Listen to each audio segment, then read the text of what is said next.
miarahaba antsika rehetra any atokantrano andray amin'izao alina izao tsy ampiandrasina ela anao fa ny vaovao mahakasika ny mety toetry ny andro avy hatrany no indro atolotra anao. Raha hitantsika amin'ny sary izao dia misy rivo-doza miforona ao amin'ny ranomasimbe indianina. Ity zany no rivo-doza voalohany amin'ny ity vanim-potoana 2024 sy 2024 ity.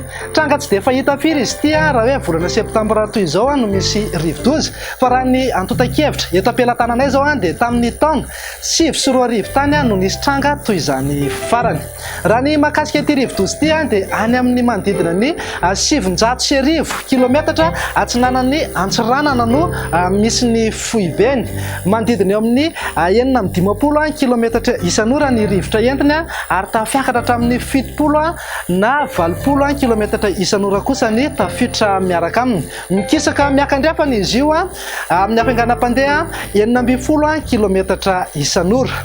Mbola tsy lavorary aloha ny fepetra fivoarany, arak'izany dia tombanana iena ny heriny zany ho amin'ny rapitso izay. Arak'izany ihany koa dia tsy misy atahorana mahakasika ny mety toetry ny andro aty Madagasikara ny fisian'izy io.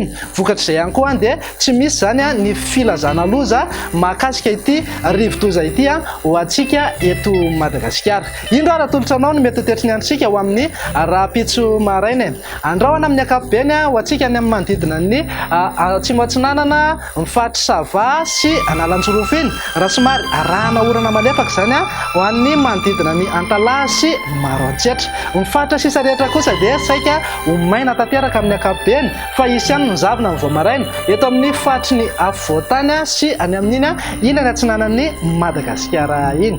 Fa raha ho an'ny tolakandro kosa indray ary dia mbola saika andrahoana hatrany aloha zany ho antsika any amin'ny manodidina ny Atsimo Atsinanana, mitatra kely aty amin'ny fatry Diana, Sava ary Analanjorofo izay rahoana izay. Arahana orana malefaka hatrany kosa zany ho antsika any amin'ny manodidina ny Antalaha sy Maroantsetra iny. Mifatra sisa rehetra moa dia vinavinaina ho maina tanteraka mihitsy ny andro. Raha ny maripana vao vinavina ho amin'ny rapitso zao dia manodidina eo amin'ny 7 degré celsius ho antsika ny avakina karatrany, 13 degré ho any Antananarivo ary 12 degré kosa ho an'ny Fianarantsoa. Morotsiraka sy iray voaparitany moa dia saika eo anelanelan'ny 20 ka hatramin'ny 13 degré celsius eo.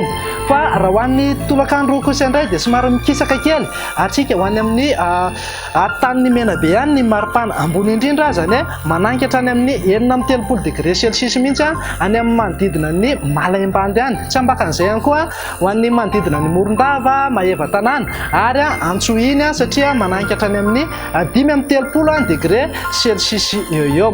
Ho an'ny morotsiraka atsinanana zao dia saika eo anelanelan'ny 17 ka hatramin'ny 30 degré eo. Morotsiraka andrefana kosa dia miraiky amin'ny 30 ka hatramin'ny 30 degré celsius eo. Toy izao indray raha mety toetry ny andro ho an'ireo firenendehibe ivelan'ny Madagasikara. Azorana malefaka ho an'ny Bangkok sy Comore. Raha saika ifandimby kosa andrahoana simy masoandro amin'ny ankapobeny ho an'ny Milan, Maurice ary Seychelles. Ibalika tanteraka kosa ingabe masoandro ho an'ny Paris, Johannesburg, Nairobi ary La Réunion.